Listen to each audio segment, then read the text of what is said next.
မင်္ဂလာပါရှင်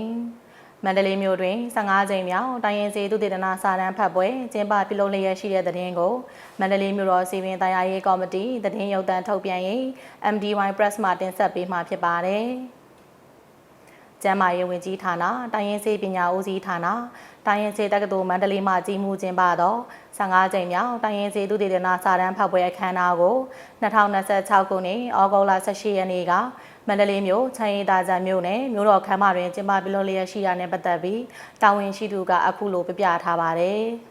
ကျွန်တော်တိုင်းရင်းစီးကိုဟိုးအရင်တော့အတွေ့အကြုံအခြေပြုဆေးပညာလို့ပြောရမယ်လို့အခုကကျွန်တော်တိုင်းရင်းစီးပညာတွေကသုတေသနအခြေပြု evidence based medicine ဖြစ်အောင်ကျွန်တော်လှုပ်ချင်တဲ့ရွယ်ချက်တွေနဲ့ဒီစာရန်ဖတ်ပွဲတွေကိုကျင်းပပြုလုပ်တာဖြစ်ပါတယ်တိုင်းရင်းစီးတွေအသစ်တွေပေါ်ဖို့အတွက်ကျွန်တော်ရွယ်ပြီးတော့ကြတော့လုပ်ပါတယ်ခင်ဗျဒီလိုမျိုးစာရန်ဖတ်ပွဲတွေရှိတဲ့အတွက်သုတေသီတွေကကျွန်တော်တိုင်းရင်းစီးနဲ့ပတ်သက်တဲ့သုတေသနလုပ်ငန်းတွေလုပ်ကြမယ်လုပ်ကြရင်အသစ်သောဆေးဝါးတွေဖော်ထုတ်ကြဖို့เนาะ innovation လုပ်ကြဖို့ရှိပါတယ်အရင်တော့မီယိုဖလာအရာလုတ်တဲ့ဥစ္စာတွေကခုခင်မီနီးစနစ်တွေနဲ့ပေါ်ဆက်တဲ့တိုင်းရင်းစီးတွေခင်မီနီးစနစ်တွေနဲ့ကုသနီးစနစ်တွေကိုကျွန်တော်ကဖော်ထုတ်ဖို့ရည်ရွယ်တာဖြစ်ပါတယ်ခင်ဗျဒီစာရန်ဖတ်ပွဲတွေကထွက်ပေါ်လာတဲ့ရလဒ်တွေဟာတချို့ basic research လို့ခေါ်တဲ့အခြေခံသုတေသနတွေကတော့ပြည်သူလူထုကိုတိုက်ရိုက်အကျိုးမပြုနိုင်သေးပေမဲ့ဒီ basic research တွေကိုအခြေခံပြီးကျွန်တော်တို့ clinical research လို့ခေါ်တဲ့ကုထုံးသုတေသနတွေလုပ်ပါမယ်အဲ့ဒီကုထုံးသုတေသနတွေလုပ်ပြီးပြီဆိုရင်တော့ထွက်လာတဲ့ရလဒ်တွေဟာပြည်သူလူထုကိုတိုက်ရိုက်အသုံးချနိုင်တဲ့ဆေးစွမ်းကောင်းတွေကုထုံးတွေဖြစ်ပေါ်လာမှာဖြစ်ပါတယ်မြန်မာတိုင်းရင်းစီးပညာဟာ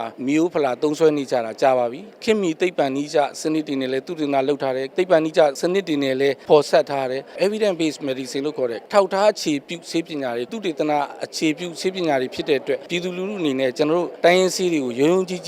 စိတ်ချစွာနဲ့သုံးဆွဲနိုင်တဲ့တိုင်းရင်းစီးတွေဖြစ်နေပါပြီဆိုတာလေးကိုကျွန်တော်ဖြည့်ဆွဲတင်ပြလိုပါတယ်ခင်ဗျာ